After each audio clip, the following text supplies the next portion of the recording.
The MSC Oliver container ship leaves the Port of Ningbo-Zhoushan in Ningbo, China, on Wednesday, October 31, 2018. President Donald Trump's tariff strategy has hundreds of U.S. companies asking for exemptions. Photographer, Qilai Shen. Bloomberg China's retaliatory tariffs on U.S. exports are starting to be felt in hundreds of cities with more than 8,000 requests across the country for tariff exemptions. That's causing some toss-up state Democrats to appeal to those businesses hardest hit by the trade war. The notion is they will somehow fight harder for exemptions. In Indiana, Democratic Senate incumbent Joe Donnelly is in a toss-up race against Republican challenger Mike Braun. Donnelly said he understands the need to go after China but thinks Trump has gotten carried away with tariffs. In Missouri, centrist Democratic Senate incumbent Claire McCaskill is also against the trade war. We've fought for years to open up new markets around the world for Missouri agriculture, so a trade war that shuts our farmers and ranchers out of critical markets will have drastic and long-term consequences, she has gone on the record as saying. Cindy Axne, Democratic candidate for the U.S. House in Iowa's 3rd District, Trump's anti-China tariffs are reckless. Photo by Scott Olson. Getty Images. Cindy Axne, a Democrat vying to unseat Republican David Young in southwestern Iowa, called Trump's trade war reckless. Kathleen Williams, another Democrat going after a Republican seat in red state Montana, says she opposes tariffs. Montana's beef, pork, and wheat exporters would lose critical market share in China. Any trade war will put our farmers and ranchers on the front lines.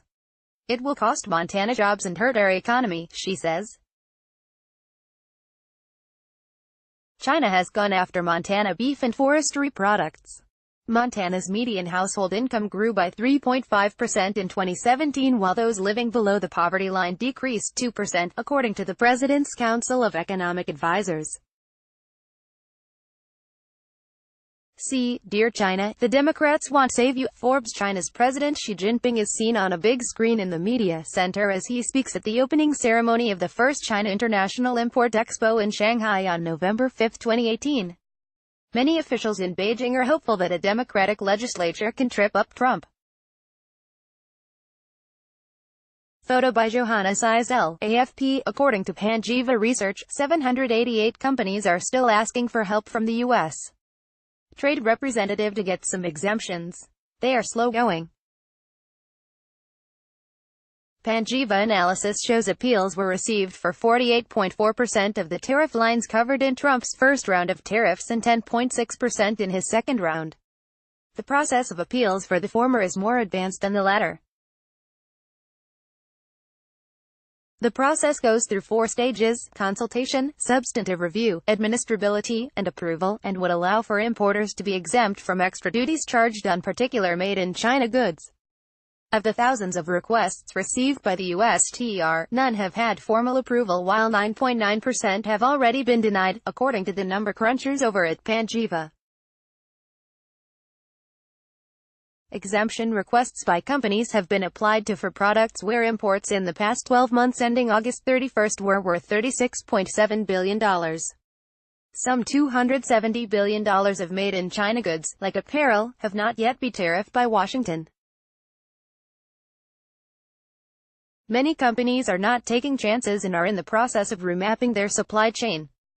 AP photo. Jens Meyer. The main made-in-China goods companies asking for help include Specialist Electronics, $1.93 billion, including e-cigarette maker Boulder, Microprocessors, $1.73 billion, including wearables manufacturer Atlas, and midsize engine cars, $1.39 billion, a request made by General Motors. General Motors has dozens of outstanding exemption requests across a range of product lines made in China, including roller bearings, electrical fuses, switches, and air conditioner controls. According to Panjiva, GM is now scaling back its imports of the parts concerned and turning more to Mexico. From China, there's been a whopping 46% drop in shipments in all of the products it has requested exemptions for this year. American flags fly outside Renaissance Center, home of General Motors in Detroit. The company has sought dozens of exemptions on auto parts made in China. Photo by Raymond Boyd. Getty Images. This is actually good news for Mexico, with increased shipments from there rising threefold since the trade war began in earnest. These numbers are for the first 9 months of 2018 versus the same period last year. Trade policy remains in flux with President Trump having revised conditions for 15 countries, says Chris Rogers, senior research analyst for Panjiva. Democrats may not get any breaks tomorrow from the trade war. The midterms are largely seen as a referendum on President Trump's first 2 years in office. Democrats are hoping that disdain for the president will result in record turnout to flip the House of Representatives back to their control. See, Trade War Update. Manufacturing shifting out of China. Forbes. Trump says he wants a great deal with China, but adds that China is not ready to make one. Besides lowering the trade deficit, the main goal is to redraw the supply chain with the hopes that some manufacturers make things at home. Photographer, Oliver Contreras, poll via Bloomberg. Most polls suggest the Republicans lose the House, but gain seats in the Senate. The trade war is not high on voters' minds and should not impact the midterms. Moreover, farmers in states that voted for Trump in 2016 are unlikely to vote Democrat because of the trade war. American soybeans have higher tariffs heading into China due to the trade war. Soy prices have been in decline for years thanks to bumper crops in the two biggest producers, the U.S. and Brazil. Lower prices hurt farmers even before Trump's tariffs and remain the biggest problem for farms that are dependent on soybeans for revenue. U.S. farmers are likely to increase exports to Europe as Brazil increases exports to China. Industry experts in both countries said that the U.S. could also do an end around on tariffs by exporting soybeans to Brazil. Trump's trade war won't go away after the midterms. Companies are reacting. San Diego-based discount wholesaler PriceSmart said it is considering a restructuring of its supply chain as it relied on China and Hong Kong for 59.7% of its U.S.-bound imports in the 12 months to September 30. U.S. tariffs on imports of Chinese tires, a product that was also targeted by President Obama, have led to price increases for consumers, Cooper Tires CEO Bradley Hughes said. The company is scaling back its imports from China, shown by a 28.8% drop in September versus a year earlier.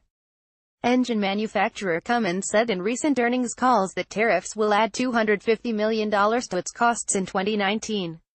Nick Woodman, founder and chief executive officer of GoPro,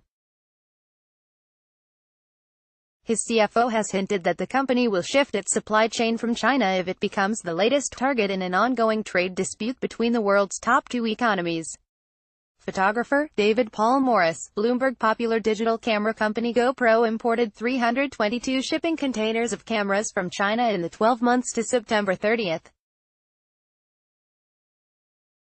And now CFO Brian McGee says that even though they are not subject to tariffs just yet, they are ready to shift their supply chain out of China.